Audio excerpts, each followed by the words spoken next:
Hello, this is a prepaid call from Kimberly Boone, an inmate at a Florida Department of Corrections institution. Testimony is underway in the trial of a woman accused of trying to kill her husband twice. I still had this gun on me and I shot at him. It was actually my husband that was there. I didn't realize it was him. The insurance paid off on it.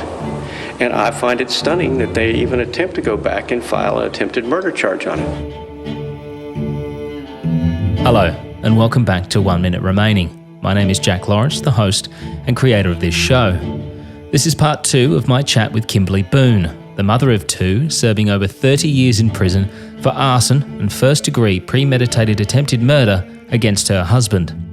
A crime in which she has always maintained she's innocent of.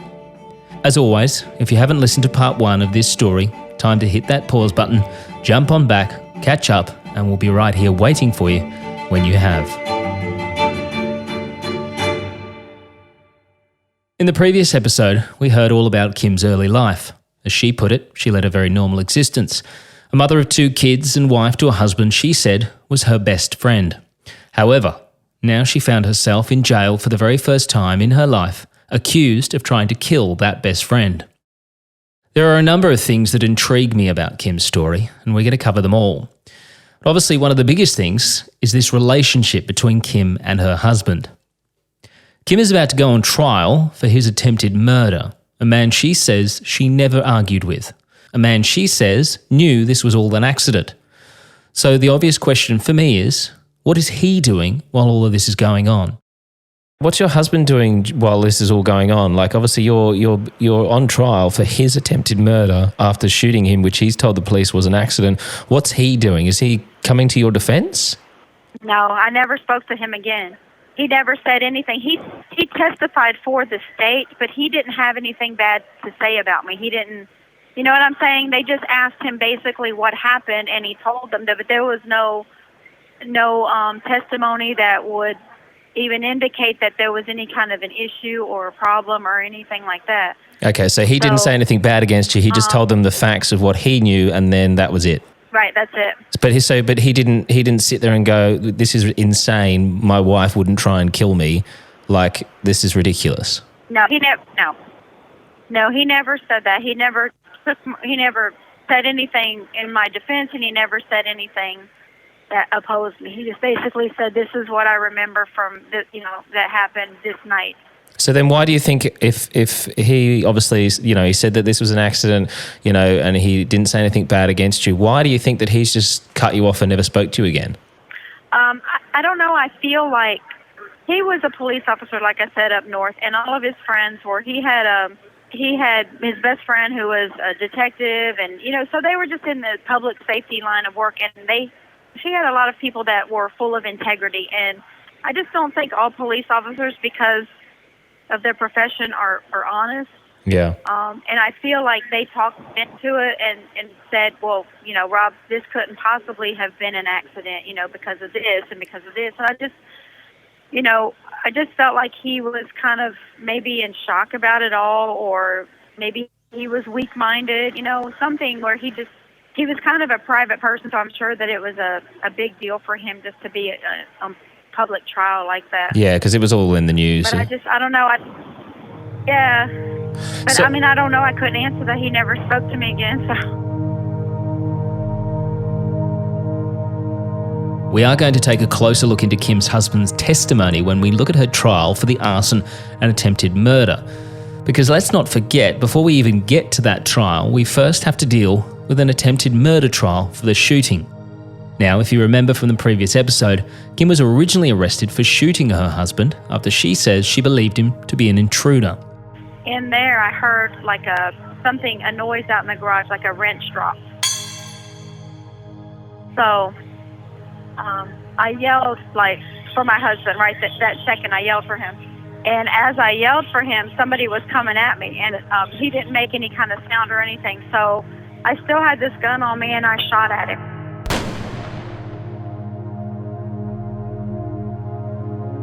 It was actually my husband that was there. I didn't realize it was him.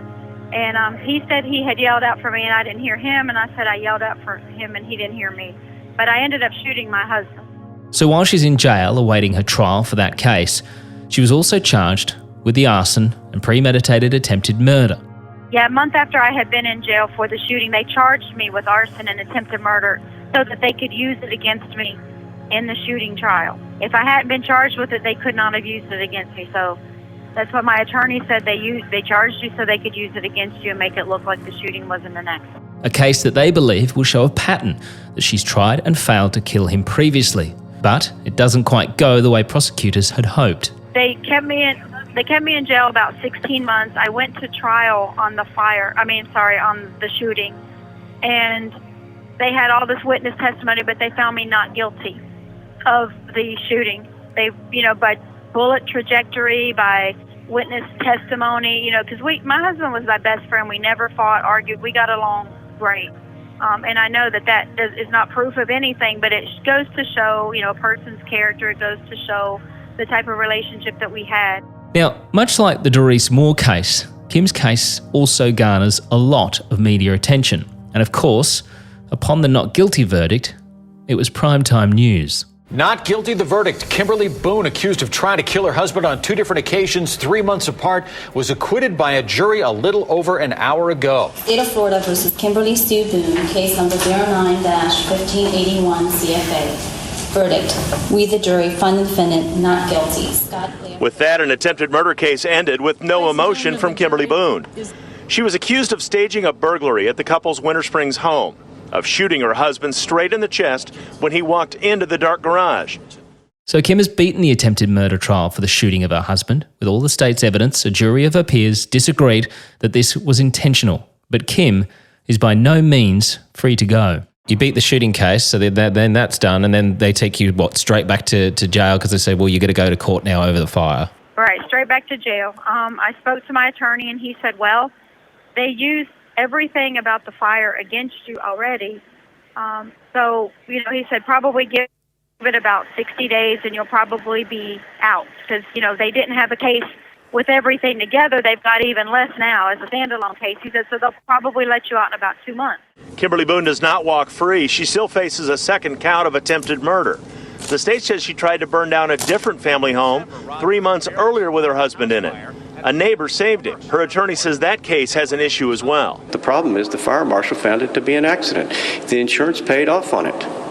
And I find it stunning that they even attempt to go back and file an attempted murder charge on it. But they didn't let me out.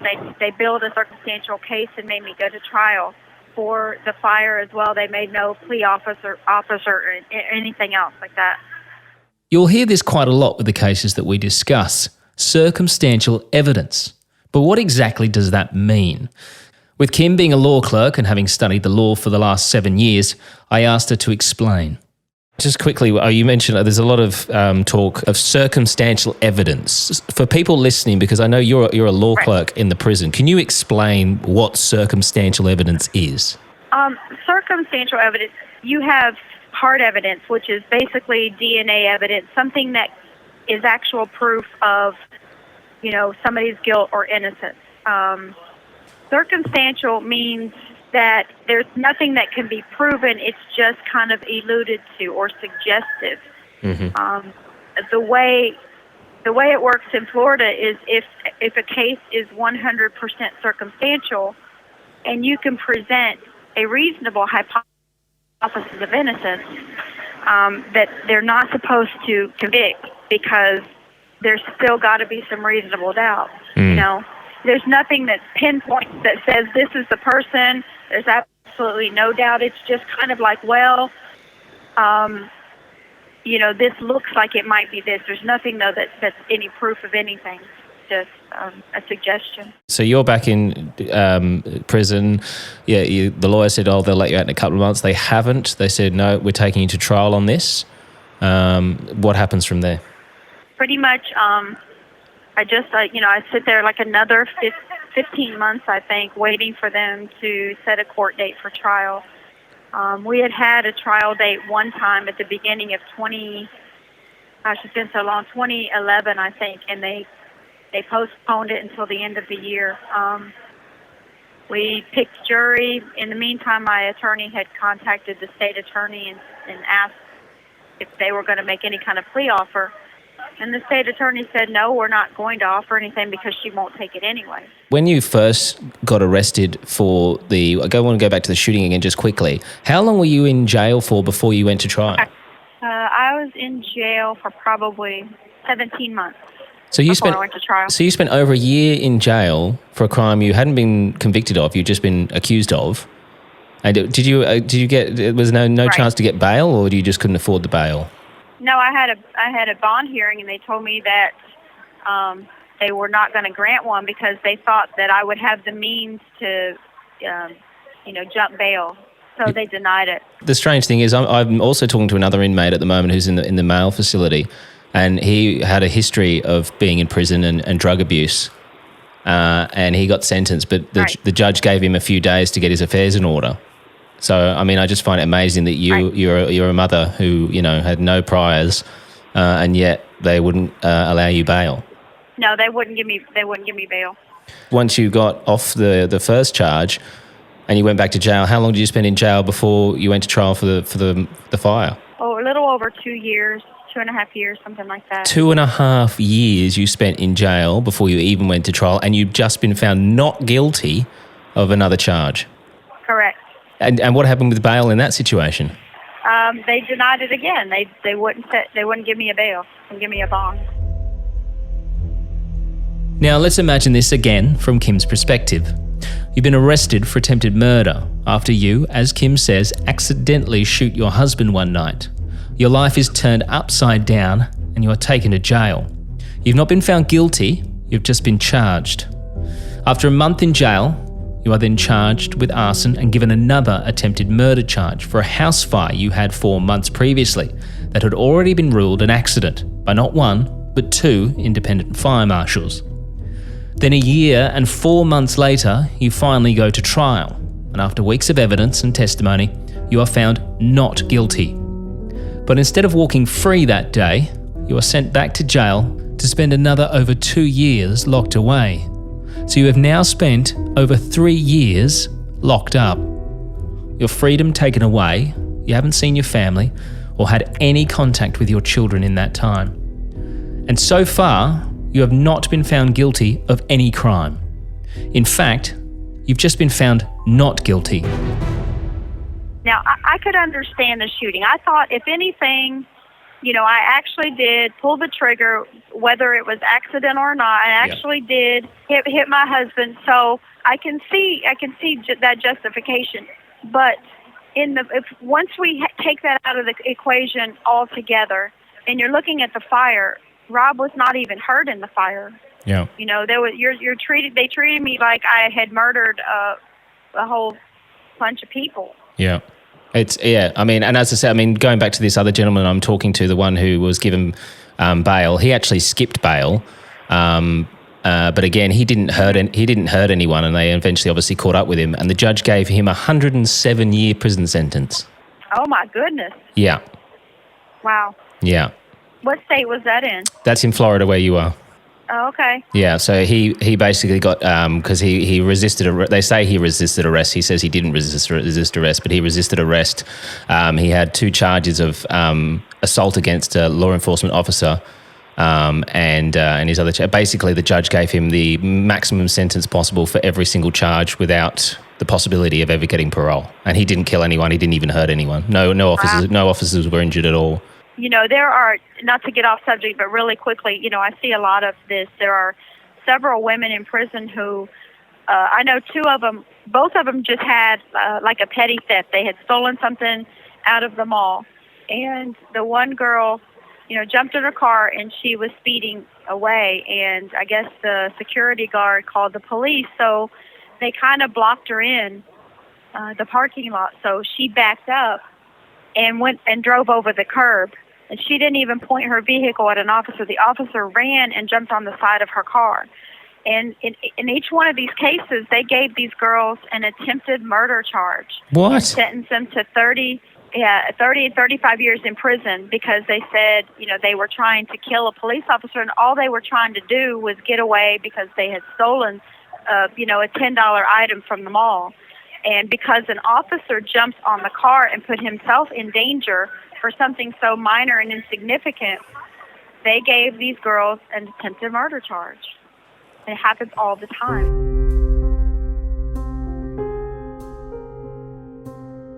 So, Kim's been through her first trial for attempted murder for the shooting of her husband. She's been found not guilty and is sitting in jail about to go to trial for her second attempted murder charge and the charge of arson. As we've already discussed, her story and the trial have been big news. It's covered regularly on the local station. Closing arguments right now in a Seminole County courtroom. The state says Kimberly Boone tried to kill her husband. The state said Kimberly Boone was deep in debt and tried to kill by cashing in on life insurance. She was accused of staging a burglary at the couple's Winter Springs home, of shooting her husband straight in the chest when he walked into the dark garage. Kimberly Boone will sit before a jury in Seminole County on trial for trying to kill her now ex-husband, Robert. So my initial thoughts are, heading into the next trial, surely the jury will be well aware of her first trial. So I asked him about this. Did the jury that got chosen, did they know about the shooting previously? Well, they're not allowed to use it against you because I was acquitted, and that obviously would be prejudicial. But it was such a high-profile case that I remember one time being in jail that I had not even been to a court date in 5 months. Yet an officer would come in and say, "Boone, I saw you on TV again last night." And it's a fairly small county. It's Seminole County in Florida.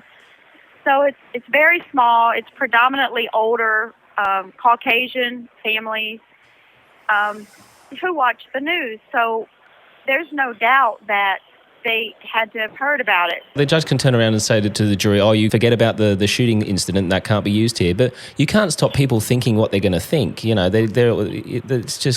impossible. Exactly. And every day she would say, "Now, if the TV is on and the news is on, walk past it. Do not turn your radios on. Don't Google this girl." So of course they're doing that. It's like telling a child, "Don't touch this." They're going to touch it because you told them not to. So they knew that obviously that there was something that they did not, they weren't supposed to see. So human nature would be, I'm going to go home and Google this girl. Exactly. If I have to use somebody else's computer, you know what I'm saying? Yeah, they're going to go on the internet. Like I've gone on the internet and seen all the stuff that there is to see on it. They're not going to think, "Oh, well, I'll ignore that because, we're not supposed to think about that." They're going to see the shooting and they're going to go out to this and they're going to put right. and then they're going to get all the state stuff that they're saying. And you almost need to have a jury from out of state or somewhere completely different where they don't know anything about the story.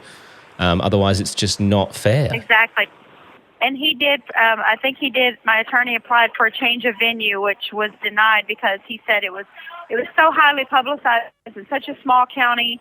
And, it wasn't like I was some schlump that was in trouble all the time, somebody that they expected to be in trouble. Everything was, mom did this and a mom did that. And so it was very sensationalized and highly publicized. This is obviously also something we've discussed with US Attorney Michael Leonard. A number of the cases and the inmates that I'm talking to all had quite very high-profile trials. They were in the news a hell of a lot the whole way through their trial, and there was a lot said about them as people and that sort of stuff. So I also find it very hard to believe that you can't police that. Like, you say, "Don't you go home now and watch anything," but... Yeah, you're right there. I mean, keep in mind one thing that, most cases, the vast majority of them, say, who knows, 95, 98, 99% of them, garner very little publicity during the case or leading up to the case. There might have been a newspaper story about the case, or, sadly, in our country, it might be a run-of-the-mill murder case, which is pretty sad to say, but even a murder case may generate very little pretrial publicity. The cases you're talking about, which generate more publicity, it's difficult to imagine that the people go home, they don't do any social media hunting, nothing on the blogs, no conversation with friends. It's hard for me to believe that it doesn't really happen. It's very difficult to unearth that. I just had a recent case in federal court in St. Louis, Missouri. And in that town, our particular case got a ton of attention, meaning that, you'd go home at night after the end of the trial, the 6:00 news would be running stories about what happened in court that day. Yeah.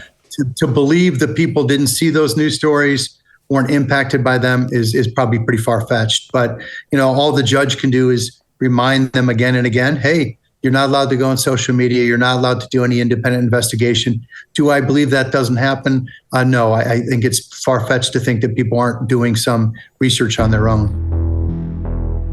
Nonetheless, the trial is to go ahead. So we're going to take a short break, and when we come back, we'll begin with Kim's second trial. As always, this is my chance to thank everyone for listening to the show. The continued support and kind words mean so much, and I really do appreciate you taking the time to not only listen, but to send messages of support and kind words. Your mission this week remains the same. Tell one person about this show. A friend, family member, someone at work. Let's spread the word about 1 minute remaining. Now, back to Kim. So, Kim was back in court, accused of arson and the premeditated attempted murder of her husband. The motive? Well, according to prosecutors, it was all focused around money. They say that she owed her former employee a large sum of cash. In fact, $750,000. So, I asked Kim to explain the situation. Basically, when I left the company that I had worked for, they were in Maryland and I was in Florida, and for a few years it was good. We had a good working relationship and understanding. I'd fly back and forth, once a month or any extra times that I needed to fly back and forth. And when my kids were younger, it was fine. My husband would go with me and the children would go. And then as they started to get into school, he needed to stay down here with them, and they obviously couldn't go. So then it kind of became an issue, like it was a problem that I was leaving, and so it wasn't a very good working relationship. So we had kind of decided that we would part mutually. When we did that, because when I lived in Maryland, and I used to put things on my personal credit cards for the company. They were a small company. They only had one credit card, so they had cash flow problems at times. And so I had very good credit. I had a few credit cards that had very high limits.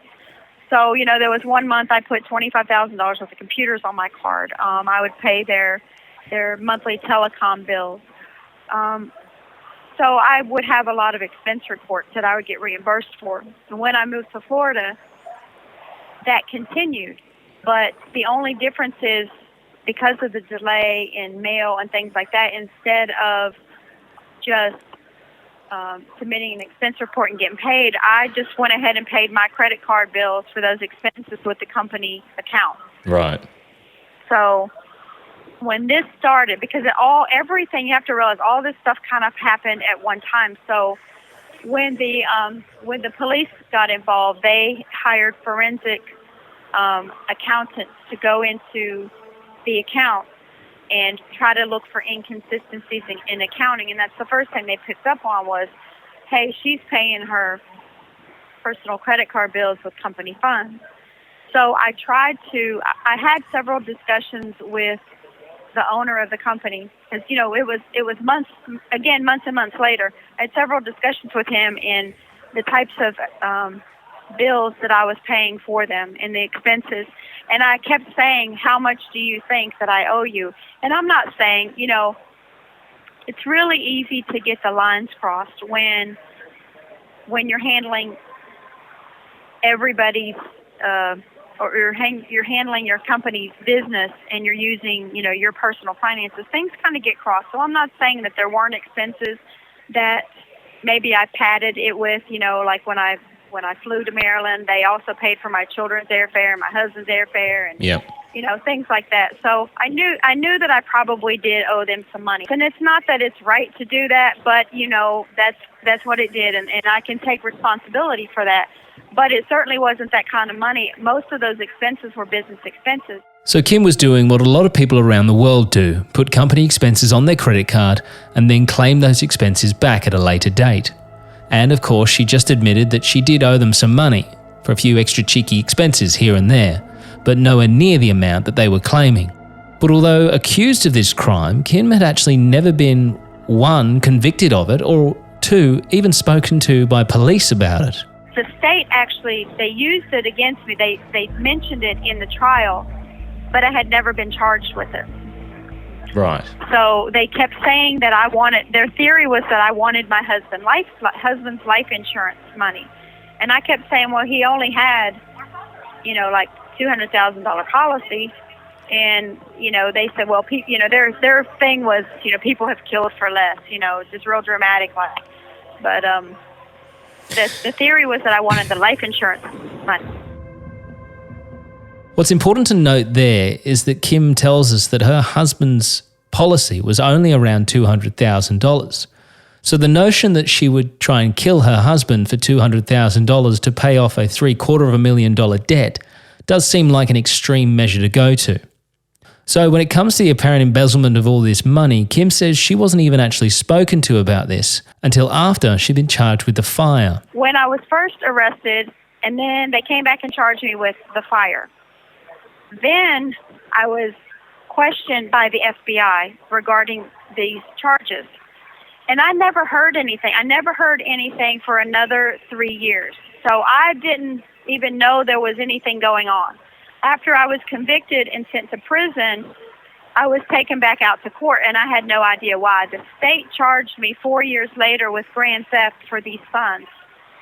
And so that's how that happened. So I kept trying to tell them that most of these expenses were for company expenses and that they needed to do due diligence, pull the credit card receipts, see what was purchased, because a lot of that stuff could be accounted for. And they never did it. I had the same attorney for this case, and he basically came at me with a 5-year plea deal and said, they can take you to trial, and if you're found guilty, you can get 30 years. So you should take this plea deal.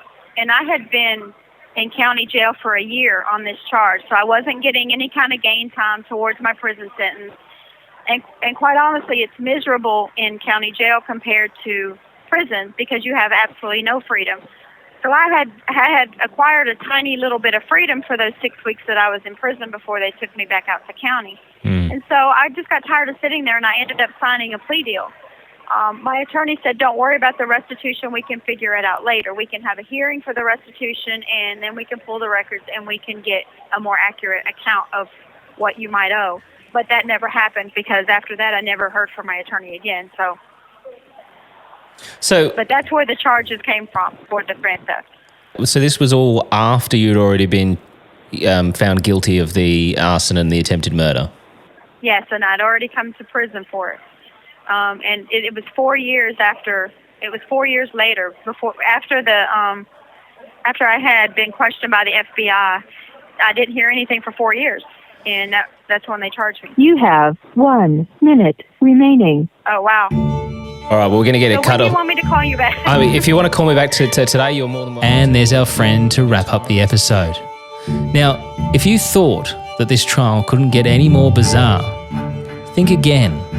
As a fire marshal changes his ruling because of a phone call. Fire investigators testified they first called the fire accidental, then changed their mind. The cause of the fire now switched from accidental to an incendiary fire. He never said in detail about why his technical opinion changed. Next time on 1 Minute Remaining. 1 Minute Remaining is a Mash Pumpkin production. Hosted and produced by Jack Lawrence. Editing and sound design by Jack Lawrence and Dom Evans. This podcast is part of the Acast Creator Network.